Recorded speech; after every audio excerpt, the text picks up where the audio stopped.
Assalamualaikum warahmatullahi wabarakatuh. Perkenalkan, nama saya Bagas Prasetyo dengan digit NIM terakhir 078. Saya Muhammad Ali Rosid dengan ujung NIM-nya 069. Saya Nisrina Aulia Putri dengan ujung NIM 065. Saya Dadi Bedila Fahri dengan 3 digit NIM terakhir 077. Oke, baik. Jadi kami dari kelompok 5 di mata kuliah Bank, Lembaga Keuangan dan lainnya. Jadi kami di sini akan membahas itu, temanya adalah dinamika persaingan kartu kredit dan pay later itu dalam industri keuangan seperti apa. Di kami di sini sudah mengundang narasumber yang bergerak di bidang yang telah kami cocokkan dengan temanya. Boleh perkenalan dulu Kak, atas nama siapa? Perkenalkan, nama saya Junika dari salah satu bank BUMN. Kebetulan memang di bagian kartu kredit. Kalau saya dengan Ahmad Zulfikar, saya juga di salah satu BUMN di Jakarta. Untuk posisinya merchant edisi. Baik, kita akan lanjut langsung ke pertanyaan yang pertama. Boleh diajukan, silakan. Izin mengajukan pertanyaan pertama. Jadi, apakah bank-bank di Indonesia saat ini sudah cukup adaptif terhadap perubahan teknologi finansial, khususnya dalam menghadapi tren pay later kita?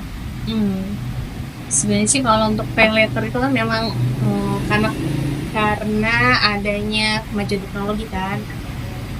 Kalau dibilang ada cukup adaptif, sebenarnya sudah mulai adaptif. Sudah ada, setahu saya ada 2 bank yang sudah mulai melakukan melihat teknologi ini dan jadi dilakukan di banknya dan akan dilakukan oleh bank-bank lain. Jadi perubahan teknologi itu nggak bisa kita lawan, tapi kita harus coba cara yang sesuai dengan kebijakan perusahaan masing-masing supaya bisa nggak ketinggalan zaman. Itu sih kalau yang aku lihat. Jadi kalau pay later dibilang udah ada di bank, sudah. Jadi setelah aku udah ada 2 bank swasta dan bank BUMN yang udah ada untuk pay later. Oh iya. Oke, jadi untuk jawaban pertanyaan tersebut bahwa ya pay later sudah masuk ke ranah bank tadi ya Kak, Iya, sudah ada mulai di digunakan. bank BUMN dan juga swasta. Untuk pertanyaan yang kedua ini, apa aja faktor utama yang mempengaruhi pergeseran preferensi konsumen dari kartu kredit ke pay later? Sebenarnya sih Kak, sama-sama kan, kartu kredit sama pay later itu kan adalah salah satu cara untuk pembayaran kan. Kalau pembayaran tunai kita tahu secara cash atau melalui debit tabungan masing-masing yang kita debit kan. Kalau kredit atau pay later ini kan didahului oleh perusahaan tersebut, nanti kita membayar sebagai konsumen. Nah, tadi apa pertanyaannya ya? Mempengaruhi pergeseran ya. Kenapa pergeseran ada pay later? Sebenarnya itu karena untuk kemudahan. Nah, kan teknologi itu diciptakan untuk kemudahan. Muncullah pay later. Karena apa? Karena untuk kartu kredit itu kan berarti melalui perbankan, suatu institusi besar yang harus dipenuhi syarat-syaratnya. Ada administrasinya, dokumen, biasanya kan KTP, kartu nasional, atau NPWP, dan bukti penghasilan untuk kartu kredit. Nah, sedangkan untuk preferensi yang pay later itu untuk anak-anak muda, nggak mau ribet kan, Iya, jadi betul. yang gampang aja lewat handphone, pay later, pencet klik selanjutnya langsung udah bisa langsung bayar. Nah, itu sih yang mempengaruhinya. Jadi anak muda itu pengennya nggak ribet, cepet dan bisa langsung eksekusi kan pembayaran. Jadi itu sih kenapa kayaknya muncul ada namanya pay later dibandingkan kartu kredit. Karena kalau kartu kredit kan syaratnya kita harus kumpulin dulu berkasnya segala macam, gitu sih. Dan berarti kenapa terjadinya preferensi konsumen itu karena yang tadi pertama untuk kartu kredit bank itu syaratnya cukup ketat dan juga rumit ya Kak ya, dibanding dengan pay later. Tapi ada yang harus dipenuhi. Ada beberapa dokumen yang harus dipenuhi, sedangkan kalau pay later itu terlalu mungkin nggak sebanyak itu ya. Iya. Jadi untuk generasi muda lebih pilih pay later karena Iya. kemudahannya itu ya. Ya, betul. Oke, selanjutnya Kak, apakah terdapat potensi penurunan penggunaan kartu kredit dalam jangka panjang seiring dengan semakin mudahnya akses terhadap pay later itu sendiri? Kalau dibilang penurunan mungkin ada, cuma mungkin nggak signifikan. Karena kan memang kalau pay later itu karena mudah, biasanya kan kalangan muda. Tapi bedanya adalah kalau pay later itu hanya untuk penggunaan konsumtif kan, karena nggak terlalu besar juga kan untuk limitnya. Iya. Jadi untuk barang-barang konsumtif. Kedua, kartu kredit pasti masih akan digunakan, sebab kan kalau di luar negeri, kalau mereka overseas gitu, nasabah asing masih dipakai kan, karena di luar pun transaksinya pakai kartu kredit untuk pembayaran kan, jadi nggak usah bawa uang banyak. Yang kedua, kartu kredit itu adalah pengguna orang-orang yang sebenarnya sudah secara finansial sudah sudah firm, maksudnya sudah stabil finansialnya. Jadi kalau misalnya diminta dokumen oleh bank pun dia sudah punya kan, misalnya slip gaji atau bukti penghasilan atau SPT tahunannya sudah ada. Jadi kalau ada potensi penurunan ada, tapi menurut aku sih nggak signifikan. Mungkin akan sejalan beriringan lah mereka itu, karena beda pangsa pasar sedikit ya. Yang satu stable, yang satu mungkin menuju stabil kan untuk peleter anak muda gitu sih kalau aku lihat. Baik, jadi memang untuk penurunan mungkin ada, tapi mungkin tidak terlalu signifikan karena tadi sudah dijelaskan bahwa pangsa pasar yang berbeda ya Kak ya. Lanjut ke pertanyaan selanjutnya Kak. Jadi kan tadi sudah dijelasin ya, kartu kredit itu syaratnya ada beberapa syarat yang harus dipenuhi. Lalu misalnya ada penyalahgunaan kartu kredit oleh seseorang itu sudah dilindungi belum sih Kak oleh hukum jika konsumen itu mengalami penyalahgunaan kartu kredit? Kalau aku baca sih, aku kan tadi nyari juga kan, itu nggak laptop kan. Iya. Jadi sebenarnya memang ada perlindungan konsumen sih untuk kartu kredit. Cuma diingat kembali, penyalahgunaan kartu kredit itu karena apa? Pasti setiap orang yang sudah melakukan pada saat pengajuan aplikasi kartu kredit pun para penjual sales atau marketing bank pasti menyatakan hati-hati dengan penipuan, karena kan berarti kita sudah cukup dewasa untuk mengajukan dan sudah cukup dewasa juga untuk tahu lah quote and quote aturan-aturannya. Kalau untuk yang korban kartu kreditnya yang scamming itu biasanya akan bisa disanggah transaksi tersebut. Itu udah ada perlindungannya juga. Jadi kalau memang scamming itu bisa melakukan pembantahan kepada banknya tersebut dan akan melakukan pengecekan, dan jika memang benar nasabah tidak melakukan transaksi itu akan dikembalikan lagi limitnya kepada pemegang kartu kredit. Tapi jika memberikan OTP, itu yang namanya disebut secure transaksi. Jadi memberikan OTP, mengiyakan, menyebutkan atau CVV dan lain-lainnya, itu biasanya tidak. Jadi memang dia harus bertanggung jawab atas yang dilakukan oleh nasabah tersebut, pemegang kartu. Nah, kalau misalnya disebut ada perlindungan konsumen, tapi dilihat juga fraudnya seperti apa.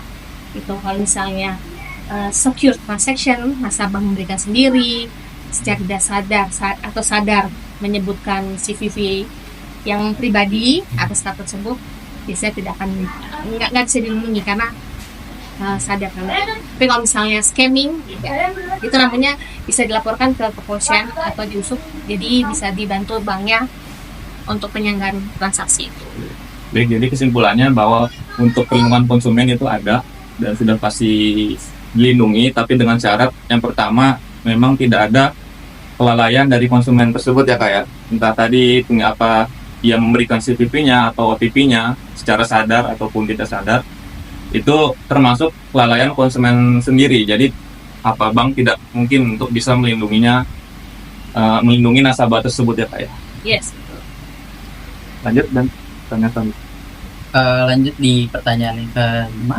Jadi tadi kan kakak jelasin bahwa ada penurunan cuma tidak signifikan. Jadi apakah keberadaan layanan pay later ini yang disediakan oleh perusahaan fintech dapat dianggap sebagai ancaman atau peluang bagi sektor perbankan? Sebenarnya sih kayak mengacu pertanyaan yang pertama kan, yang kalau saya nanya apakah Bank Indonesia sudah adaptif ya. Nah sebenarnya keberadaan pelayanan pay later ini mungkin nggak disebut ancaman ya mungkin baru, pasti sesuatu yang baru, perubahan baru pasti memberikan kita kayak shock kaget lah ya namanya. Tapi lama-lama kan kita akan melihat yang baik yang mana yang masih bisa kita lakukan di perusahaan bank manapun sesuai dengan ketentuan banknya masing-masing. Nah, aku sebenarnya bilang kan di awal bank-bank itu udah adaptif loh.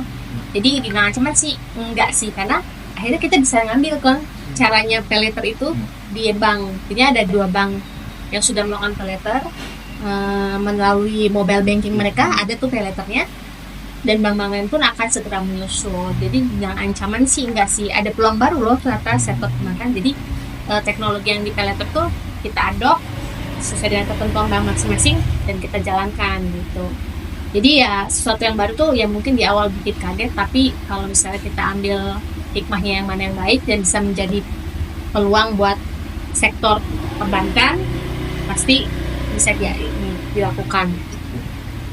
Baik, mungkin berarti tidak bisa disebut dengan ancaman juga, malah bahkan bank itu sudah mengadopsi teknologi dari pay later, betul. kemudian diaplikasikannya biasanya di m-banking bank tersebut. Iya.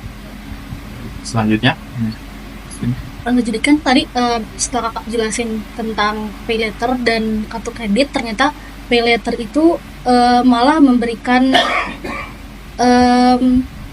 peluang gitu ya bagi bank. Nah, tapi untuk kartu kreditnya sendiri itu bagaimana strategi yang paling efektif agar kartu kredit itu tetap relevan di meningkatnya pay letter gitu, tapi kartu kredit itu tetap bisa relevan gitu. Seperti yang tadi aku sampaikan kan, kartu kredit itu emang pangsa pasarnya jadi lebih luas kan. Itu untuk para pemegang para orang-orang yang sudah stable secara keuangannya. Jadi kalau misalnya strateginya, kalau menurut aku sih beberapa bank juga sudah mulai melakukannya. Jadi melalui via m-bankingnya dari kartu kreditnya itu sudah bisa untuk scan kris ya. Masih di merchant kita juga sudah, bukan bank kami sudah. Jadi pembayarannya itu pakai kris itu bisa nge-scan, bukan hanya mendebet tabungan, tapi juga bisa masuk ke layanan kartu kreditnya. Itu mungkin di bank-bank lain juga sama. Jadi strateginya. Nah, kebetulan kalau untuk kartu kredit ini sebenarnya sih masih firm, karena apalagi untuk yang bisa dipakai ke luar negeri. Jadi pasti masih bisa dipakai. Jadi kalau untuk strateginya sih sebenarnya kartu kredit masih ada di hati para pemegang para calon-calon yang mau nge-apply kan. Karena pasti dari yang anak muda nih kayak teman-teman kan, mahasiswa mungkin pay letter gampang kan, tinggal KTP. Tapi mungkin kalau sudah mulai bekerja pasti akan ada suatu keinginan juga untuk punya kartu kredit pasti, karena mungkin lebih limitnya juga masih lebih besar daripada pay letter, cicilannya juga mungkin ada promo-promonya juga lebih banyak, dan yang itu bisa dibawa ke kalau pay letter kan enggak kan, hanya konsumtif barang-barang itu kita yang kalau kartu kan untuk pembayaran yang lainnya bisa gitu sih. Oke, jadi di tengah meningkatnya popularitas pay letter, kartu kredit bakal tetap ada di hati para nasabahnya, dan mungkin akan justru ini ya Kak, untuk bakal menarik minat lagi ya, karena tadi sudah disebutkan juga bahwa kartu kredit itu lebih mudah digunakan bahkan sampai ke luar negeri ya Kak. Iya, betul. Dan memang pangsa pasarnya cukup luas gitu, jadi nggak hanya generasi-generasi muda. Baik, kita sudah di penghujung wawancara, kita sudah mengumpulkan beberapa pertanyaan penting terkait dinamika persaingan kartu kredit dan pay later. Jadi kesimpulannya itu bahwa dinamika persaingan kartu kredit dan pay later ini justru tidak bakal, pay later ini tidak bakal mengganggu keberadaan kartu kredit tidak bakal terganggu gitu dengan adanya pay later, karena tadi sudah dijelaskan bahwa kartu kredit sudah memiliki pangsa pasar yang cukup luas gitu. Dan malah kartu kredit ini dari bank masing-masing itu mengadopsi gitu teknologi dari pay later ini dan digunakan di banknya. Dan dengan begitu kartu kredit ini bakal tetap relevan, bahkan nanti mungkin di masa depan bakal tetap memegang peran penting gitu di sektor keuangan dan pembayaran. Baik Kak, terima kasih Kakak sudah berkenan menjawab pertanyaan kami semua. Mungkin sekian dulu ya Kak dari kami. Assalamualaikum warahmatullahi wabarakatuh. Waalaikumsalam.